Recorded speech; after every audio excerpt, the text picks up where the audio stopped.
እሺ ወደ ቀጣዩ ደግሞ ሶስተኛው ዘግይቶ መጨረስ ነው። ኖርማሊ ዘግይቶ መጨረስ ዴፊኒሽን የለውም፣ ሰዓት ያስቀመጡለት ነገር የለም። ግን ከ20 ደቂቃ የሚሉ አሉ አንዳንድ ሪሰርቸሮች፣ 25 ደቂቃ ድረስ የሚቆያሉ አንዳንድ ሪሰርቸሮች።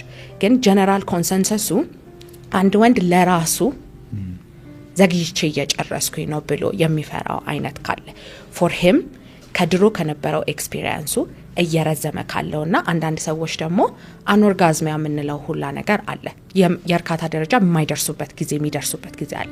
ሶ ሚስትየው ትጨርሳለች አምዳን ትላለች፣ እሱ ግን የእርካታ ስሜት ሳይደርስ በቃ ይቆማል ማለት ነው ግንኙነቱ እሱ ሳይጨርስ ይቆማል። ስለዚህ ለሱ ትራብል ሰም ነው እሱ እርካታ ደረጃ አይደርስም፣ የሆነ ነገር ያነሳሳል፣ ከዛ እርካታ ደረጃ አይደርስም። አኖርጋዝሚያ ደረጃ የሚደርስበት ጊዜያቶች አሉ ዘግይቶ መጨረስ በጣም ሲረዝም። ሶ ዘግይቶ መጨረስን ትሪት ስናደርገው በደቂቃ አይደለም። we will talk to the client ክላይንቱን እናናግረውና ከዛ ለሱ ያለውን ሳይኮሎጂካል ኢምፓክት ነው ፒክ የምናደርገው።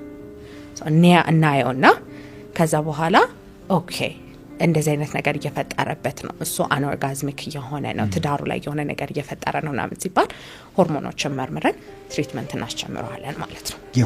ከሆርሞን ጋር የሚገናኝ ቴስቶስትሮን ሲያንስ እንደዚህ አይነት ነገር ይፈጠራል። ፕሮላክቲን የሚባል ሆርሞን ሲጨምር እንደዚህ አይነት ነገር ሀፕን ያደርጋል። የእንቅርት ሆርሞን በጣም ዴፊሽንት ሲሆኑ እንደዚህ አይነት ነገር ሀፕን ያደርጋል። ለሁሉም ሴክሹዋል ሄልዝ ፕሮብለሞች ማለት ነው ሆርሞናል ኤክስፕላኔሽን ይኖራል። ሶ እንደዚህ አይነት ነገሮችን ቼክ አድርገን ከዛ በኋላ እንትን ያደርጋል። ከዛ በኋላ ደግሞ ሜታቦሊዝምን ሀይ የሚያደርግ እንደዚህ አይነት ሰፕሊመንቶችን እናስጀምራቸዋለን። ኤክሰርሳይዝ ላይፍ ስታይል ቼንጆችን ሞዲፋይ እናደርጋቸዋለን ማለት ነው። ኦኬ። አራተኛ ደግሞ ለሁለተኛ ግንኙነት ማነስ ነው። ሶ የመጀመሪያ ግንኙነት እርካታ ደረጃ ከደረሰ በኋላ ሁለተኛ ግንኙነት መድገም የሚያቀተው አይነት ወንዶች አሉ። that is not usually problem ነው ተብሎ የሚመጡበት ነገር አይደለም። ስለዚህ ብዙ ጊዜ ለሁለተኛ ግንኙነት ፍላጎት ማነስ ለብቻው ራሱን የቻለ አይነት ሴክሹዋል ሄልዝ ሆኖ አይደለም የሚመጣው። እንትን አለው ተቀጣይ አለው ወይ ቶሎ መጨረስ አለው ፈርስት ግንኙነት ላይ ወይም የብልት አለመቆም ችግር አለው። እዛ ሳይኮሎጂካሊ ሰፕረስ ስለሚያደርገው ነው ለሁለተኛ ግንኙነት እንትን የሚያደርገው እንጂ በአንድ ግንኙነት አንድ ወንድ ይረካል ማለት it's not possible usually። ኦኬ ምን ማለት ነው? እስኪ ወንዶች የተደጋገመ አይነት ኦርጋዝም ያስፈልጋቸዋል at that time እንትን እንዲሆኑ እንዲረኩ። ሶ በአንድ ግንኙነት ብቻ አንድ ወንድ እርካታ ደረጃ ይደርሳል ማለት አይቻልም። ዩዥዋሊ 2 3 4 ዙር ሊያስፈልገው ይችላል። እርካታ ምንለው የአንድ ወንድ ከሴቷ ጋር የነበረው ግንኙነት ላይ አንድ ዙር መጨረስ ሲችል ነው።